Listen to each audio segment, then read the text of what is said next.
Peeps! For you guys that are used to watching me on the YouTube channel, youtube.com/ideology of madness, you know that I've talked about my website, iomgeek.com, for quite a while now. But what you may not know is that I have actually been podcasting weekly for the last 8 years at ideologyofmadness.com. And that website no longer exists. It actually will reroute you to iomgeek.com. However, the podcast is still ongoing. It is a weekly comics discussion podcast called Funnybooks with Aron and Paulie. You can also find it on iTunes and wherever else you listen to your podcasts.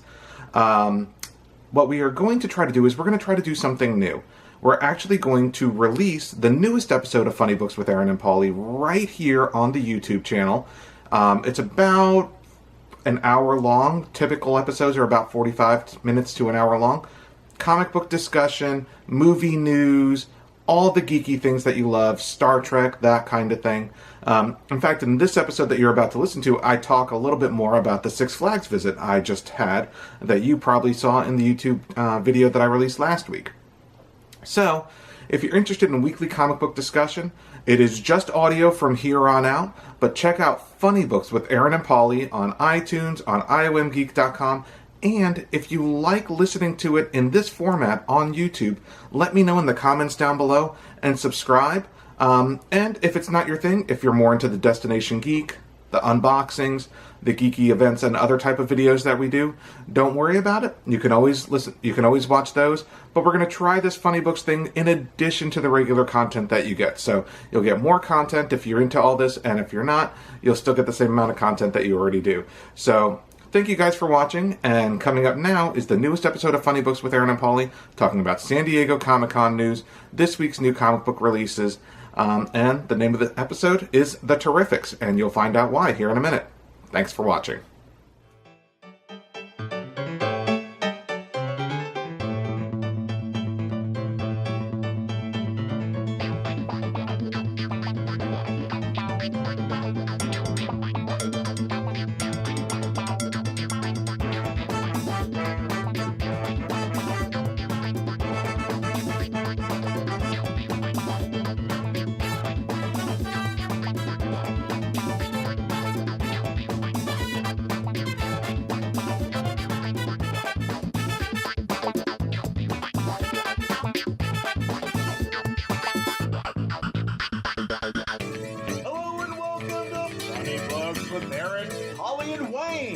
I'm Aron. This is Paul. This is Wayne. Congratulations, dear listener, because since you're listening to this, one of two things has happened. One, our website hosted at Spooky Outhouse, that's ideologyofmadness.spookyouthouse.com. You probably get there from ideologyofmadness.com, which previously has redirected there. That feed has been miraculously restored, hailed from the tomb like Lazarus. But more than likely, you have found us at our all-new site, iomgeek.com. Woo! iomgeek.com, your home for geeky goodness. Absolutely. So we've been up at iomgeek.com for a little while now, working on transition. We are still in the process of transition. So if you see some missing material, some missing content, don't sweat it. We're working on it. However, all new episodes going forward will be at iomgeek.com. We're going to have separate feeds for our Funny Books, our Rainsboro, our APs, our Three Beers and a Scotch, and now our brand new Four Hauntsmen podcast that I'm on is a separate feed housed at iomgeek.com. And the separate feeds has been a feature that has been requested for a great long time. In fact, the podcast is 8 years old, and for 8 years we have listened to your cries for separate feeds. And so, while it may take us forever to listen to you, we've heard you, my friends. Oh no, we listened. We just don't do anything about it. Yeah, that's right. Well, and on top of that, if you are getting about this through YouTube, this is actually the first podcast that we are going to release on our YouTube channel, youtube.com/ideologyofmadness. I mentioned Four Hauntsmen. We released that on YouTube. Has a pretty decent following there. And so we're just going to try it out for a couple of episodes, see if you guys like it. If you are listening through YouTube, please leave a comment down below on the YouTube comments and let us know, what you think of the show. We'll kind of, if it's successful, we'll keep doing it there, so that some folks don't necessarily have iTunes or Stitcher, or don't necessarily listen to podcasts, but they'll play a YouTube video in the background at work or something like that. And so we're going to try that out and see what you guys think. So Now, Paul, for people who don't know, like say me, what is your Four Hauntsmen podcast? Sounds horror related. It is my horror podcast. So it's actually kind of it's almost like a super group. We've got four guys, four Hauntsmen. So it's me. It's Kyle from the YouTube channel View from the Cheap Seats, Drew from InsideUniversal.com, and Nathan. And so what we do is we started getting together with the intention of talking about Halloween Horror Nights, the annual Halloween event that I visit down in Florida. But to ensure that we aren't just recording for 1 month a year, we have expanded the scope. We're talking about other different haunt events. We're talking about horror news, horror movies, stuff like that. So it is a horror podcast. We just released our second episode this past week. You can get at that on YouTube as well, or check out Twitter at 4Hauntsman. It's on every podcast thing. It's on iTunes. It's on Stitcher. It's on Google Play. It's everywhere. So check that out as well. And of course, you can find it at iomgeek.com. Exactly. So I know that sounds like a plug, but the website's been down for about a week now at spookyouthouse.com, and we are not entirely sure why, but this has been a long time coming to come to iomgeek.com. It's a faster website. It's prettier. I think you guys will really enjoy it, and the new layout, we've got the new a lot. format. Yeah, and we've got a lot more control over the formatting there, so we can respond a lot quicker to requests. So anyway, check it out, iomgeek.com, and eventually, if it hasn't happened already, ideologyofmadness.com will redirect you there. Great. Pretty exciting stuff. It is. You know what else is exciting, Aaron? Oh my God, Paul, what else is exciting? San Diego Comic-Con started this Thursday. And there's a bunch of new. Now, we are recording this Saturday morning. And as you know, most movie and TV news kind of comes out on Saturday and Sunday. So not a ton of news really yet, but there's been a couple of things. But I want to start by saying that every year on the first day of San Diego Comic-Con, there are a bunch of stores, namely Barnes & Noble, Hot Topic, FYE, Toys R Us, Amazon, Target, Walmart, that have shared exclusives with San Diego Comic-Con. So stuff that you can usually only get at San Diego Comic-Con, they release at these stores. Now, in previous years, Barnes & Noble specifically has had shared exclusives from Diamond Select and DC Collectibles and stuff like that. But I gotta say, this year, it was primarily just Funko Pops, which was a bit of a disappointment for me. I actually, as opposed to last year where I spent an ass bag of money, this year I only bought two things. And so this year I started my day at Target before realizing the Target shared exclusives were online only. Would have been nice to know that ahead of time. But then I went to Barnes & Noble. And I gotta tell you, Funko Pop collectors are some cray-cray people. Things got ugly at Barnes & Noble. Really? Yeah. For Funko Pops. For Funko Pops. Now, I did record a video for the YouTube channel. Like I said, youtube.com/ideologyofmadness. I don't know if I'm going to release it. I have to review the footage because, like I said, I only bought two things. So it's like, it's a bunch of footage of me going into a store and not buying stuff. So I don't know how interesting that's going to be. But I did get some footage inside Barnes & Noble. When they opened the door, they put all the Funko Pops on one table, and basically people swarmed the table and literally like smacked things out of other people's hands. And really? Got very aggressive. Like a whole Cabbage Patch doll thing. Yeah. Huh? and then Barnes & Noble came over the loudspeaker and said, "Hey guys, just so you know, you can only get two of these. Not two of each, two." And that caused a bit of a ruckus as well. So things got a little ugly at the Barnes & Noble. Luckily, I wasn't buying anything there, but I did get some footage, so we'll see how it came out.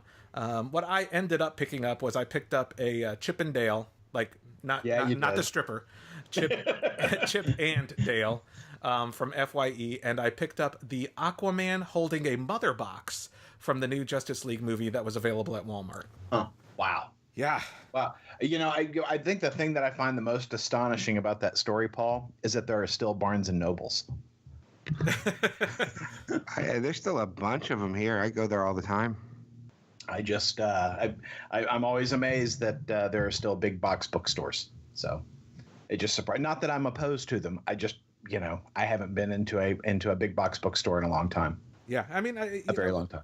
My Barnes and Noble membership, the discount card, was going to expire that day, and the guy's like, "Do you want to renew it?" I'm like, "Dude, I think the last time I was here was San Diego Comic-Con last year. Comic-Con last year." So I'm a pass on this one. So Paul, you had a pretty geeky week because earlier this week you were in town, my town. Yes. Enjoying some Six Flags theme park, riding the Superman's Tower of Power. Yes, so that is on our YouTube channel now, actually. So at least the first of two parts. I put all the superhero rides in one video. So I went there on Tuesday evening, and I got a chance to ride Justice League, Superman Tower of Power, the new Joker roller coaster, Batman, Mr. Freeze, bunch of other stuff. I had a great time. It was 105 fucking degrees. Ball melting hot. Yeah. That is. Yeah, Paul was like, "You got to come with me." I'm like, "No." It was so hot. So I say this because I paid for my ticket, so I can say this. Six Flags Over Texas is a bit of a death park. A lot of death happens in that park. Someone did die on the Tower of Power in a freak accident. Someone apparently fell out of a roller coaster a couple months back, and people got stuck on the brand new Joker roller coaster for 4 hours on opening day. A couple of years ago, a girl got her legs cut off on one of the roller coasters. Yeah. So no, absolutely, it is a fitting theme park for discussion on your Four Hauntsman podcast. Paul. It is. Holy shit! It's a horrific place. Yeah, I bet, Paul, being a theme park guy, you've probably been out to the site.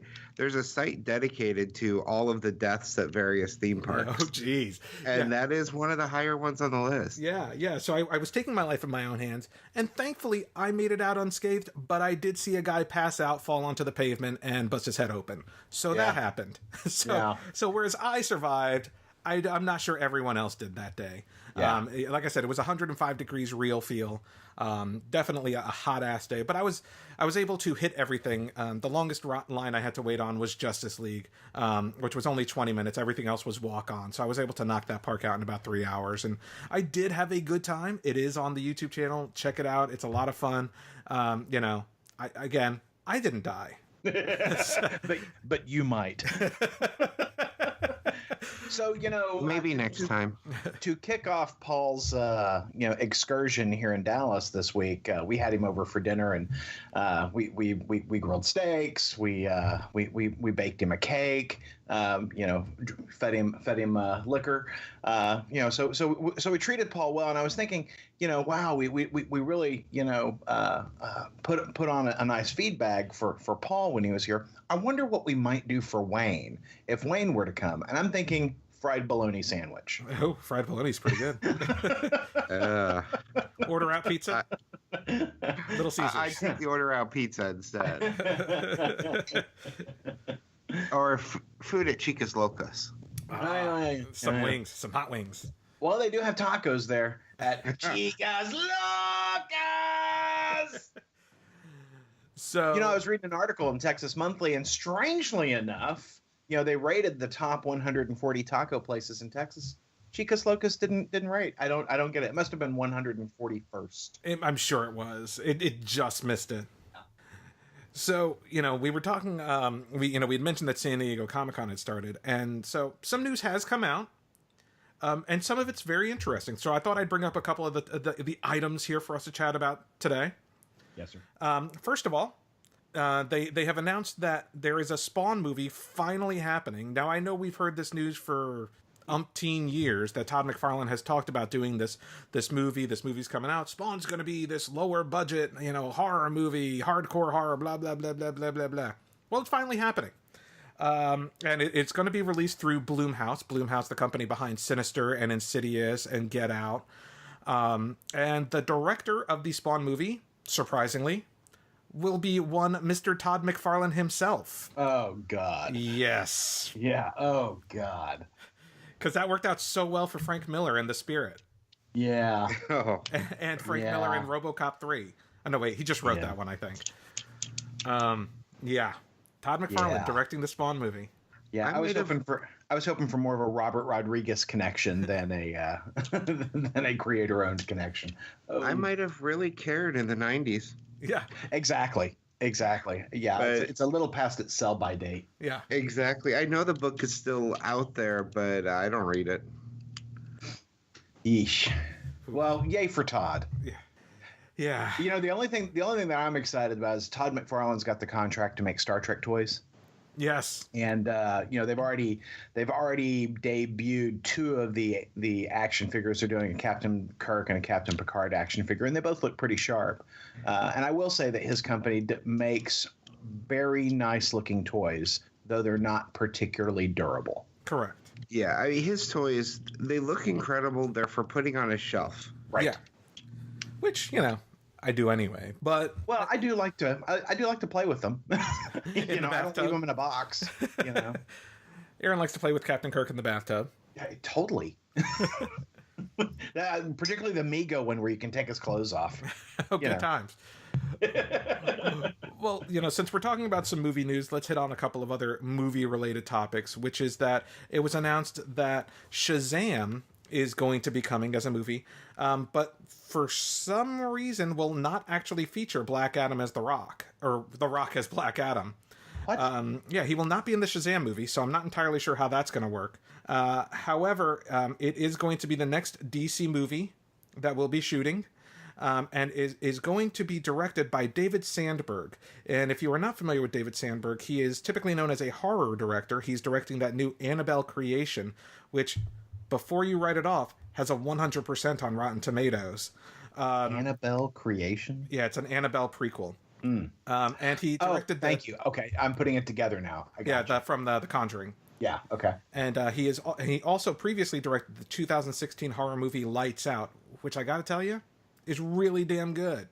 So I don't know how he fits into the Shazam mold, but I'm very curious about a Shazam movie. I think it's interesting that the Black Adam's not in it, but you know, I guess they want to kind of do their own thing with Black Adam since they got Dwayne Johnson to be him. So, yeah, interesting. Yeah, I don't like the sound of them getting a horror director for that character. You know, it could just be that he's branching out. Yeah, I mean, to a certain extent, they got a horror director for Aquaman, right? James Wan. Right. You know, he directed The Conjuring and those films. So, yeah. But that fits more for the way that they're doing Aquaman. The character doesn't look like a happy, fun character. Well, true. Yeah, it's Khal Drogo. So, yeah. Yeah, where someone like, say, you know, Captain Marvel, Shazam, should be a fun character. Yeah. Yeah, interesting.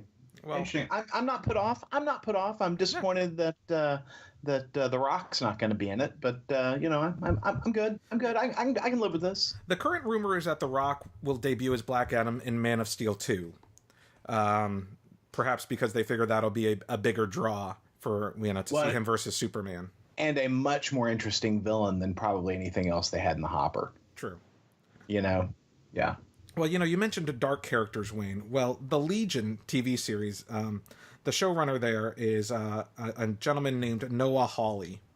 And he announced that he is developing a Doctor Doom movie for 20th Century Fox.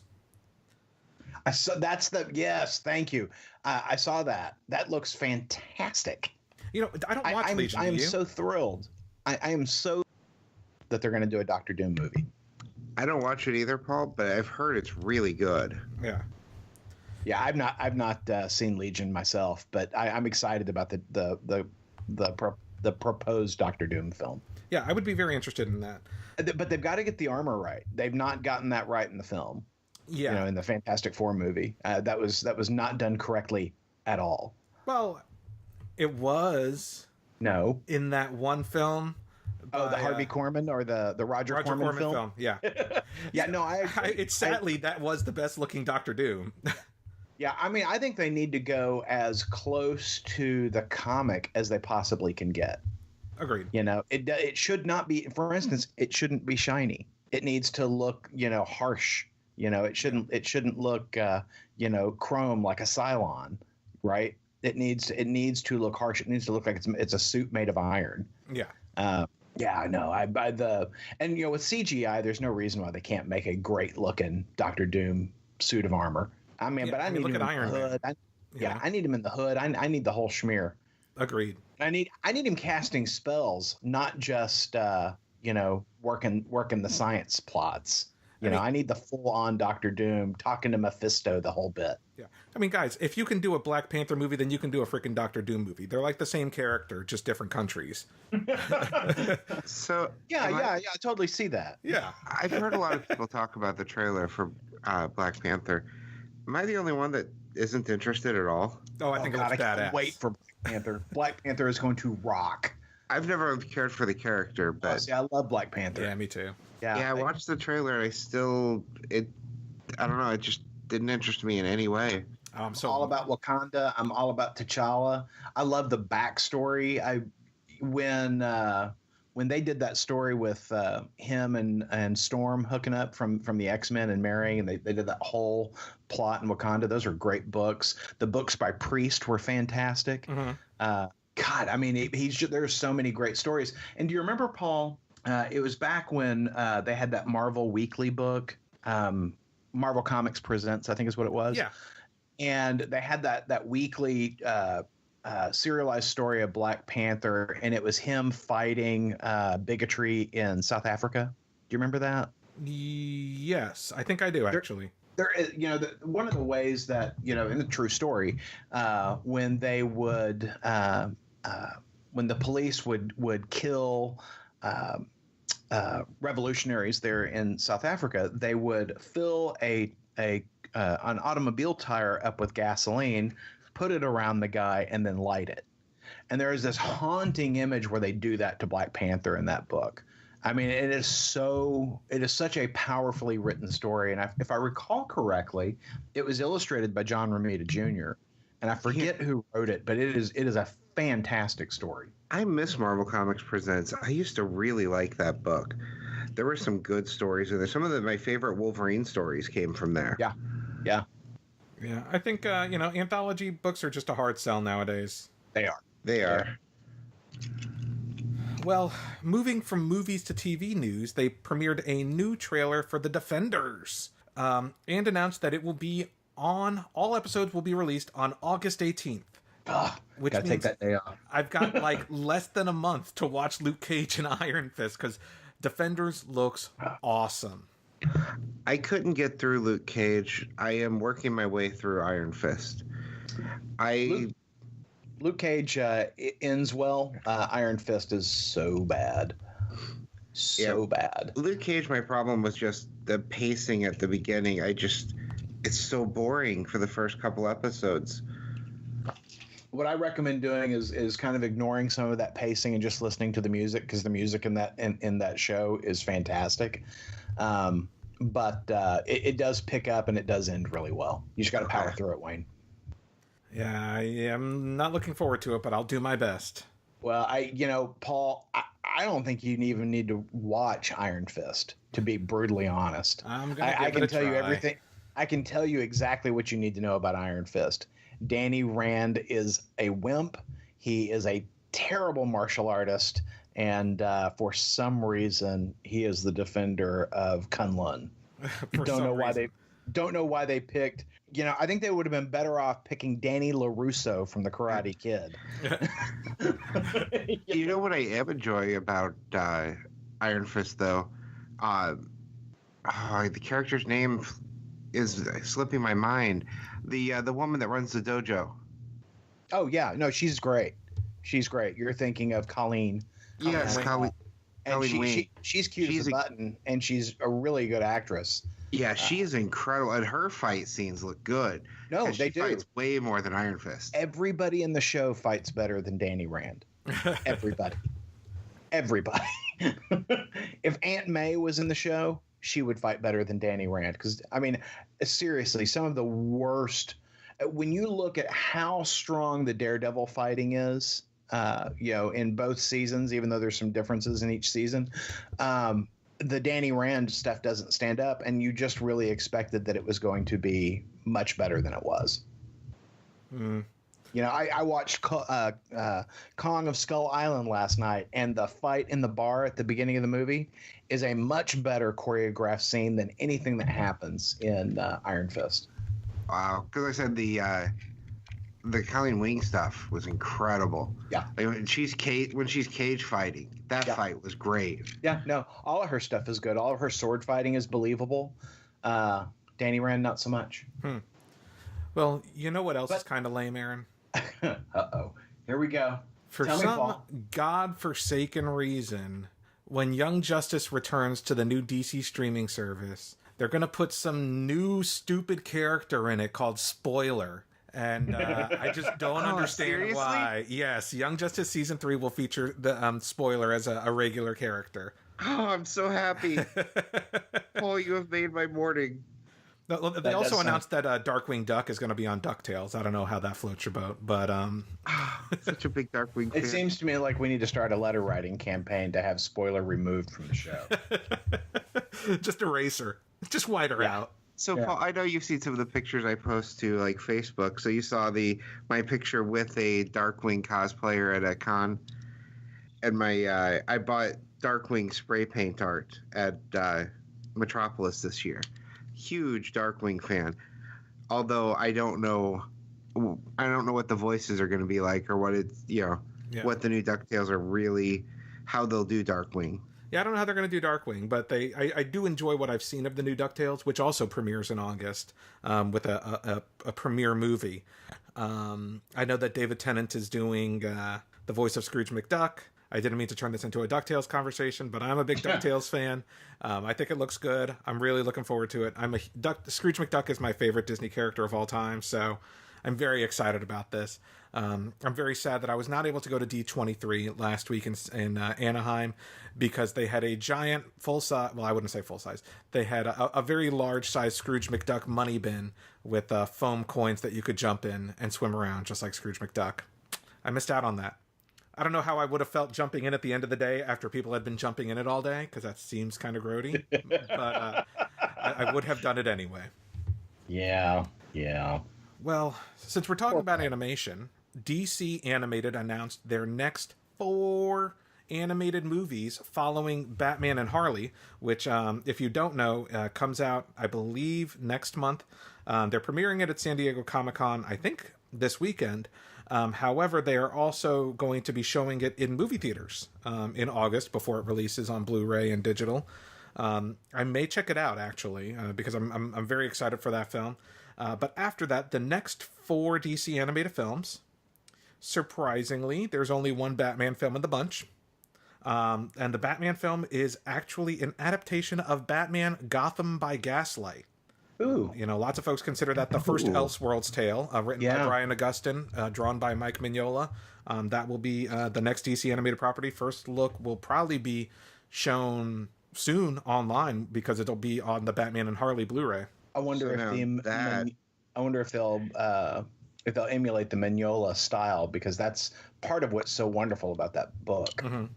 You know, that could really start a trend, though, if they would go through and make animated films of some of the best of the Elseworld stories, like Superman Red Son, the Batman one where he's a vampire. I can't remember.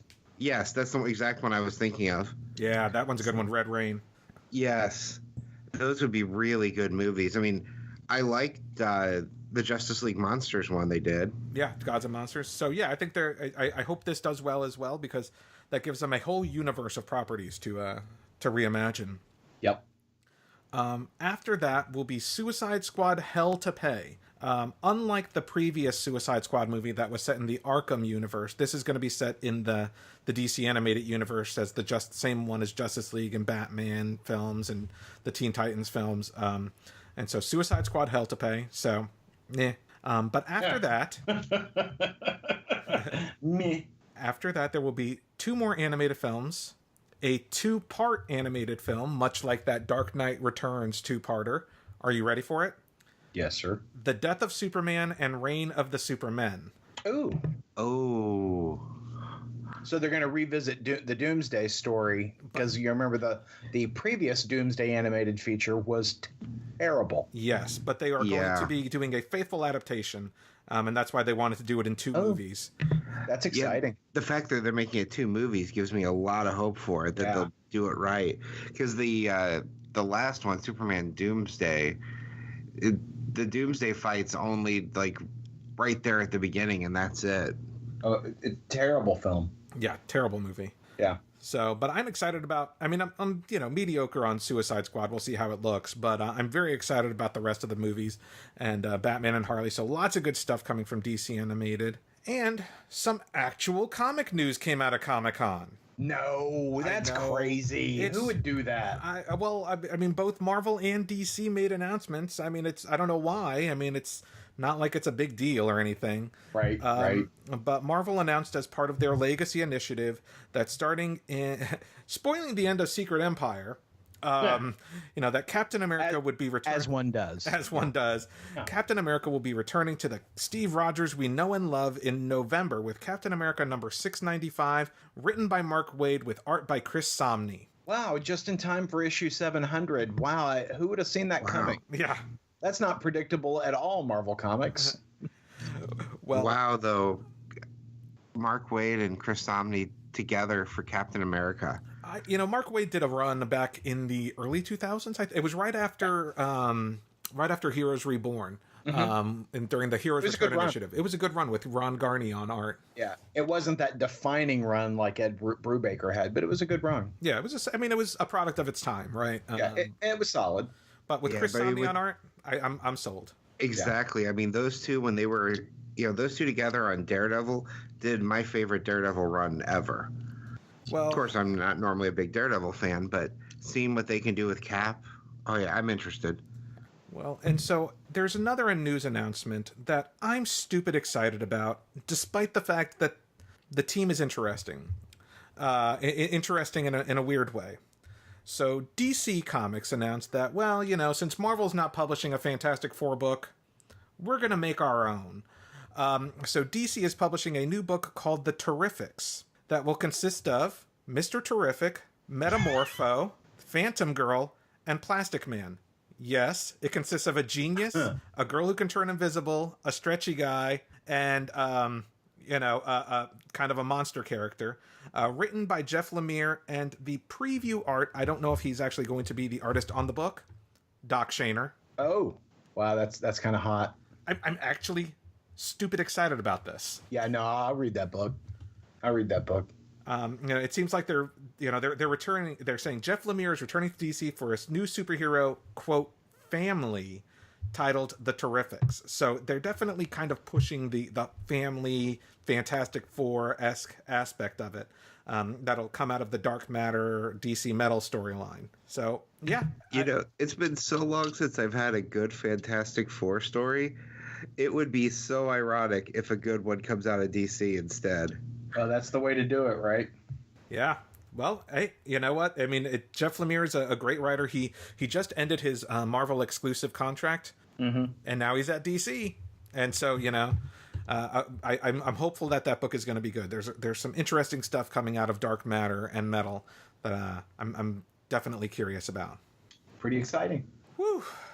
And that was just the first 2 days of Comic-Con. So, comics? Oh, did some comics come out this week? Oh, yeah. There's a couple of those things. So this week, Superman number 27 came out, written by Pete Tomasi and Pat Gleason. They had a guest artist, and, I'm just going to go ahead and give my thoughts super quick before I let you guys hop in. This is Declaration Part 1. It featured a guest artist. The artist is Scott Gotlewski. And guys, I hated this issue. With the heat of 1,000 flames, I hated this issue. It felt like total filler. The worst part of it? It's part 1. Yeah, part 1. So I'm conflicted about this book. It tells the kind of story that I really like, where it's just Superman hanging out with his family, right? And I'm always saying these are kind of the stories I really like, and I wish we spent more time in, where it's Superman being a guy versus, you know, Superman out there, you know, saving the world. But oh my God, this book is preachy. Yes, I mean, it's propaganda hit you over the head with a hammer. How about a little subtlety in your storytelling? Yeah, it is very much, you know, this is why, you know, we love this country. This is, I mean, I think a little of that goes a long way. But, you know, each of them they're going on a family vacation in an RV, which I got to tell you is a great setup for these characters. Lois, Clark, and Little John all in an RV, you know, driving cross country. That sounds like a hell of a lot of fun. Well, Aaron, they managed. Go ahead. I'm sorry. I just want to interrupt you super quick because you mentioned the RV aspect and, you know, how it starts off with them living on the farm. And all I could think of is, wait, they moved out of the farm like 5 issues ago. You're right. Yeah, I had the same problem. Like Hamilton, it should not be their home anymore. And the cover, you know, the cover drawn by Lynn Weeks is gorgeous, and it shows Superman and Superboy flying away from the house in Hamilton, you know, looking sadly over their shoulders, you know, with these, you know, mournful sort of fall colors behind them. Great cover, right? That's not what this story's about. No. You know, this story really isn't about them leaving Hamilton. It's about still living in Hamilton, going on a family vacation. I found it interesting that they timed this for Independence Day, July 4th, and it came out, you know, well after the Independence Day holiday. But it is wildly preachy, and, you know, to use Wayne's term, it is borderline propaganda around, you know, clearly the writer's perspective. Some of it I really got, like, I mean, I liked the little bit of history that Lois shares with us. Mm-hmm. And that's the thing, is that Lois and Clark are taking this very educational perspective in going to historic sites around the country with John. And, you know, that's what parents do. Parents take their kids to historic sites and teach them things, that kind of thing. But it just seems so very hit you over the head with a hammer. You know, this is why this is important. Maybe you should ask your teacher about this person. Yeah. No, I mean, I was shocked at how unartfully this story was written. And, you know, I get really annoyed when somebody wants to highlight discrimination, right? Mm-hmm. They want to tell you a story about someone who is being discriminated against, someone who is not being treated with the appropriate sensitivity or respect. And they go so overboard in demonstrating that story that it's not believable. You're like, I would never see that in the real world. Nobody does that, right? Yeah. And the way that this homeless person is treated, and he's a homeless war vet, right? And, you know, Lois and Clark, you know, take up and defend him and invite him to dinner. But discrimination so many more times is much more subtle than that. And I think a skillful writer would have told that story, you know, subtle discrimination versus this, you know, crazy discrimination against, you know, a homeless war vet. I mean, I just, it seemed like something, and what really bothered me about it is that's not the sort of discrimination I see around disabled war vets now. It's more in line with what you saw back in the 60s after the Vietnam War, right, in the 60s and 70s, because you had such an overt, you know, war is bad, army is bad, you know, the whole thing. That's not who we are as a nation anymore. Yeah, we discriminated against the homeless, but I can't think of a person, of any observation I have had of anyone discriminating against a war vet. Yeah. I mean, it's almost the opposite. I mean, how many people fall over themselves telling a war vet, thank you for your service? Yeah. You know? And so I just, that more than anything else in this story just bugged the living shit out of me, because it just rang so insincere. You know? Yeah. I mean, I love patriotic Superman. Mm-hmm. I love seeing him patriotic, but this just was so ridiculously over the top. And even it would have been bad enough if this were just going to be, you know, okay, it's a one part special 4th of July issue. Yeah. But that's not what this is. This is part 1. I don't want to see more of this. If you're going to tell a war vet story, I want Superman to fly into a veterans hospital and deliver some Kryptonian science to those guys. I want him to raise funding where we underfund the treatment of our war veterans. Because, I'll get a little political on you. I think it's shameful that we send our soldiers to war and then we don't take adequate care of them when they come home. I think that's shameful. I think that is, I will absolutely own that is something that this country doesn't do well. And I would love to see Superman champion that, because I don't think there's a whole lot of people who would object to that. But yet, somehow that happens. But this, I feel like somebody's saying, yes, we're demonstrating, an injustice, and certainly discrimination is an injustice. I just don't think that this is prevalent. Yeah. I don't think that this is something that I feel like they're trying to show, some horrible injustice, and I think they created the injustice. Well, and here's the thing. When they do issues like this, usually they'll focus on one injustice. This is like a whole litany of them. You've got that. You've got the sexism. It's like, again, it's over the top, and it feels like they're hitting you with a hammer. And no subtlety at all. Well, and there could have been some redemption. Like, for instance, Clark is talking about the signing of the Declaration of Independence, And there are Superman stories, from back in the day where Superman's there. He has traveled in time, and he's at the signing of the Declaration of Independence. I just would have loved for him to have made some kind of comment like, I was there, or that's not the way Ben Franklin dressed, or, some sort of, insider's comment. That could have been made a little bit more fun. But yeah, I think they wasted a great opportunity. I think they would have been better off, instead of, hitting all, 4 different story items in this, spending some time on one and making it more genuine. Yeah, I agree, Paul. I think that this book was a steaming pile. What I liked about it is that it told the sort of story, it attempted to tell the sort of story that I really like, which is where Superman's just being a guy. Yeah, I'm going to make one more point, not to belabor this book, but this book, 6-year-old Paul in 1985 would have loved this book. These are the types of stories that we read a lot of back in the 70s and 80s, the preachy comic books, and those were a product of their time. And I get, if I was a kid, maybe this would be the book for me. Maybe this book is written for kids, and I would never turn someone off to giving this specific comic book to their kids. However, I will say, as a regular reader of Superman, I wish this had been more of a Superman 4th of July special than the fact that we had a fill-in issue last issue. We're going to have this probably 2-part fill-in issues, and they certainly feel like fill-in issues. Well, yeah, like you're saying, Paul, it feels like this one seems like it was a kid's book.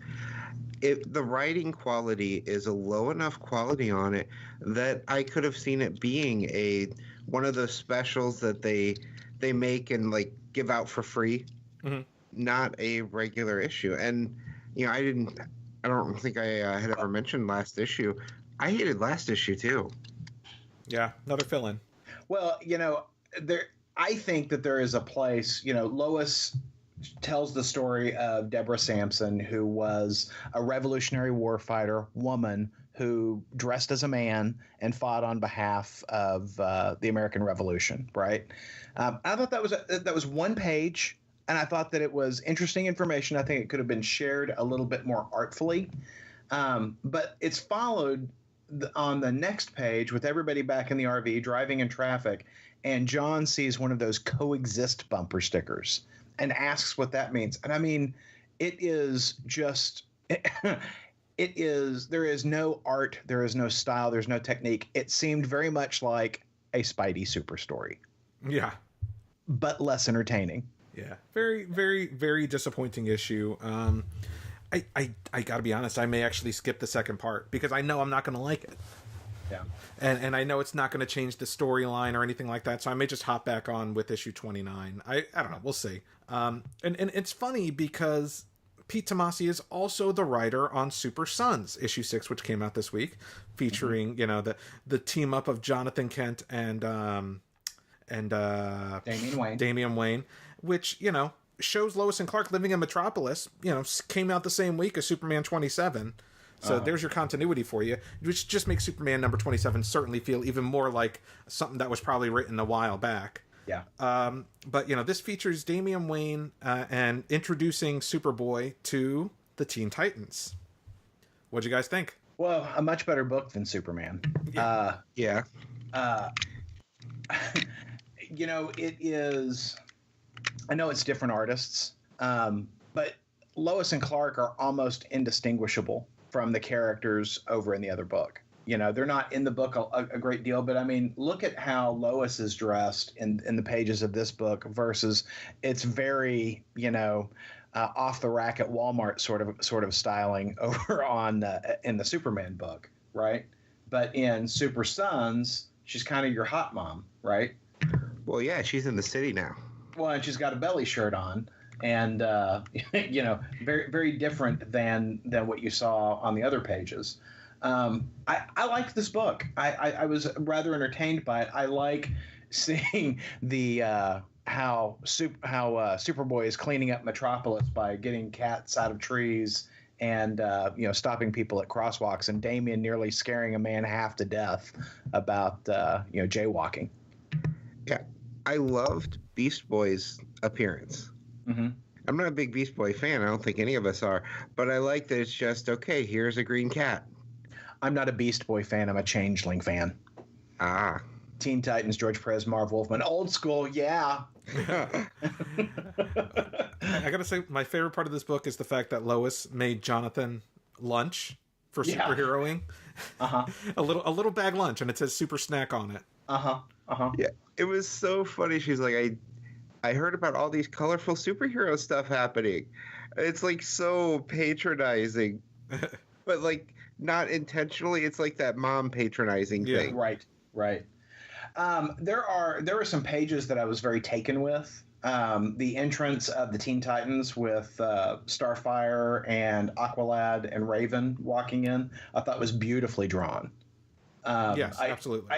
I don't read Teen Titans. It's not a lineup. It's not a lineup of characters that I particularly care for. But I will tell you, I was struck to see that Raven has red hair. Oh yeah. I was like, when did that happen? And not that that's a big deal. I mean, women change their hair color all the time. But I was a little surprised to see that. Yeah, I don't know. I do appreciate that the villain in the story, Time Commander, wears his underpants on the outside. Yes. We don't get to see enough of that these days. And I appreciate it. I appreciate the homage. Well, an old man Damian Wayne, spoiler, is just like the ugliest old man I think I've ever seen. Yeah, he looks like an Alfred E. Newman, right? Yeah. I mean, the big old jug ear. Yeah, Ross Perot is what he looks like. Exactly. Yeah. Like, is that what Damian Wayne's going to look like in 60 years or 70 years? Yeah, he clearly that's the Ra's al Ghul side of the family versus the Bruce Wayne side. Yeah. Yeah. Oof. Yeah. Yeah. Spindly and not at all super heroic. No. Yeah. Yeah, it's the Willie Lumpkin version of Basically. Damian Wayne. But did you like the book, Paul? I did. I enjoyed it quite a bit, and for me, the art was just gorgeous. I really, to your point about that first page, Jorge Jimenez is the artist. Just great stuff. Yeah. And since we're talking about artists, last month or a couple weeks ago, last month, because I think Aquaman is monthly. No, it's bi-weekly. I don't know. Anyway, a couple weeks ago, we had Thistledown John on the podcast to talk about Aquaman number 25, the first issue featuring art by Stepan Sajic, written by Dan Abnett. And he was, the artist is what brought us back into the Aquaman book. We both enjoyed issue 25, and now with issue 26 out, Aaron, what did you think? That mirror cover by Stepan Sajic? Yes. Odd. Yes. that is a fantastic cover. I'm still in on this book. I thought the artwork was gorgeous. I realized he is telling I didn't catch this last time, and I feel kind of foolish for not having caught it. But he is telling a royal court's insider story. He's telling a political drama under the seas. In fact, I realized it was reading more like Dune. than anything else. I mean, you've got all these different factions, trying to gain control after the perceived death of the king. It really seems like you've got Harkonnens and Bene Gesserits and what all vying for power.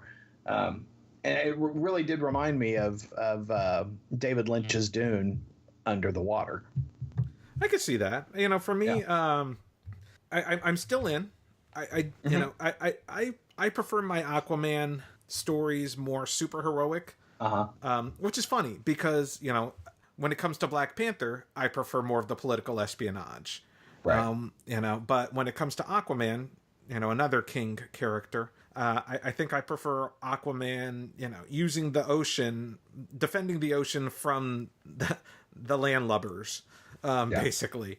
So, this political intrigue type stuff, or, like you said, kind of this royal court drama, it's interesting, but not as interesting, but not necessarily the Aquaman story that I would normally take to. But, the stuff that Jeff Johns wrote when we started the New 52, for example, I loved that arc. Right. This arc I am enjoying. I'm not loving it, but and I will say one thing that bothered me to a little extent was this cover with Mira is wonderful, right? And she comes to Atlantis, which is surrounded by a fortress. And a force field, you mean? A force field, yeah. I'm sorry, a force field. The Thorn of Crown, or the Crown of Thorns, not the Thorn of Crowns, the Crown of Thorns. Yes. And so basically they say, nothing on Earth can break it. She's just going to wear herself out trying to break it. And I'm like, I was hopeful that I would flip the page and she would have busted through it. Because, the fact that she's so badass and they make this big deal about her, basically assaulting Atlantis just to kind of, neuter it by saying, she's just going to wear herself out anyway. She's not going to do anything. She's just basically punching at the shield for no reason. For me, I thought that took a bit away from her moment. Like, let her be the badass. Let her be the one thing on Earth that can break through this fortress with her telekinesis.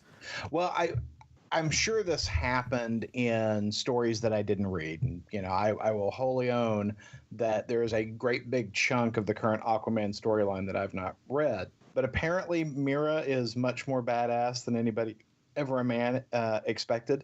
Yes. So, and I dig that. One of the things that I also dig, and again, I'm coming to the party late, but they've really spent a lot of time considering the powers. Right, her aquakinetics and whatnot. It really has further developed the characters in Atlantis than previously. I'm still having troubles with why people wear cloaks underwater, but I'm really enjoying this book. I think it's a strong book, and you could take all the word bubbles out of it and just look at the Stapin Sayich art, and it's worth your time. Oh yeah, the art is just gorgeous. And not to say that Dan Abnett's words aren't great. Like I said, very much enjoying the story. But there's one of the bad guys has a spy in amongst the people that Aquaman's chatting with, and the spy is a crab, and the crab is holding its claws a certain way, almost like a person would hold up their thumbs together to demonstrate, what it would look like through the lens of a camera. Yeah. And it's casting that image back to the bad guy. And I'm like, well, that's brilliant. I mean, I loved how that looked, and I loved the placement. I mean, Stapin Sayich has a really cinematographic sense to how he frames a panel. And I just thought it worked really well. He's really come a long way from his Dynamite Comics days or Image Comics days. Mm-hmm. You can really see his growth as an artist.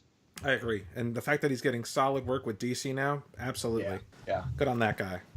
Yep. Well, from moving to the Marvel side of the camp, yes, we are actually going to talk about a Marvel book this week. Crazy time. The Mighty Thor number 21 from Jason Aaron and Valerio, I'm assuming it's Skitty, but it looks like shitty. It was released this week. The second part of the War Thor storyline. So is it just you and me on this one, Paul? I believe so. Yep, I had no idea why you guys were picking up a Thor book. Well, this is our second issue in this storyline that we picked up. We talked about it last time. Volstagg is the War Thor, picking up the Thor's hammer from the Ultimate Universe, and I gotta tell you, totally digging this book, Paul. Oh yeah, I like the art on the previous issue more. I will say, the Valerio shitty art. It wasn't shitty. But the art on the previous issue, which I believe was Russell Dodderman, was, you know, I'm a huge fan of Russell Dodderman, so I enjoyed the art significantly more in the previous issue. But that being said, I am enjoying the storyline quite a bit. There is a scene in the book in which the War Thor faces off against the Enchantress and Ulick the Troll, and I've always enjoyed Ulick the Troll. I love those troll knuckles that he wears. Right? Yeah. I think it's just a brilliant design. But she decides that, you know, she's just going to cast a spell and dispense with the War Thor, and so she's casting her spell. She says, "Off to hell you go, then. Give my regards to Thunderstrike, bitch." I just, you know, I loves me some Thunderstrike. I feel like that was written to me. I'm just, okay, you know, I'm not playing with this Enchantress chick anymore. I was glad that went down the way it did. I love that Ulick tried to punch Volstagg in the head, you know, punch the War Thor in the head, and his beard stopped it. Yeah. What's that beard made of? It's made of war. Great book. Yeah, it is. And what's interesting is it seems like Volstagg is possessed by the hammer. You know, that he is certainly acting out of character. Yeah. And he is aware of it. So I'm curious to see where the storyline goes. It's certainly a temporary thing. I'm sure by the end of the storyline we won't have a War Thor. I will tell you that's one of the things that disturbed me about the book is that, you know, he's not in control. He realizes he's not in control. This is going to be a temporary thing because I really kind of need this to be an ongoing thing. Yeah. Yeah. But, I mean, still a great book. You know, one of my favorite scenes is where Thor tells Mjolnir to go to hell. Yeah. You know, he sees the hammer coming for Jane Foster, it's killing Jane Foster every time she turns into Thor. It's accelerating her cancer. Yeah, but the good news is that when she turns into Thor, she doesn't have cancer. Yeah. So she could make the choice to just always be Thor.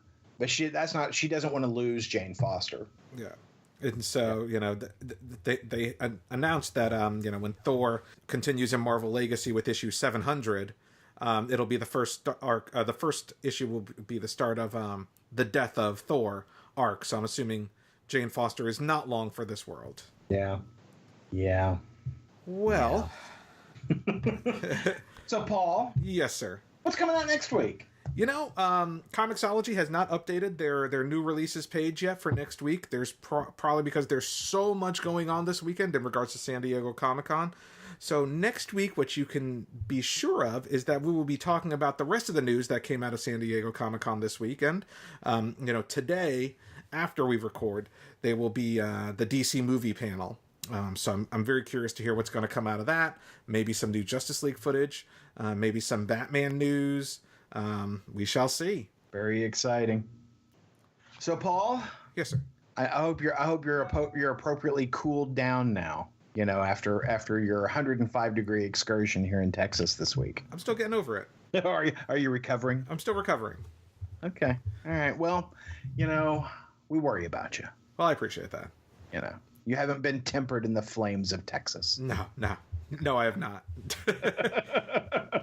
All right, Wayne. Yep. You have a good week. You too, Aaron. Take care, folks. Bye. Podcast theme music graciously provided by Mark Andrew Pope. For more information, visit markandrewpope.com. Funny Books with Aron and Paulie is a production of ideologyofmadness.com. No Spider-Man clones were harmed in the production of this podcast.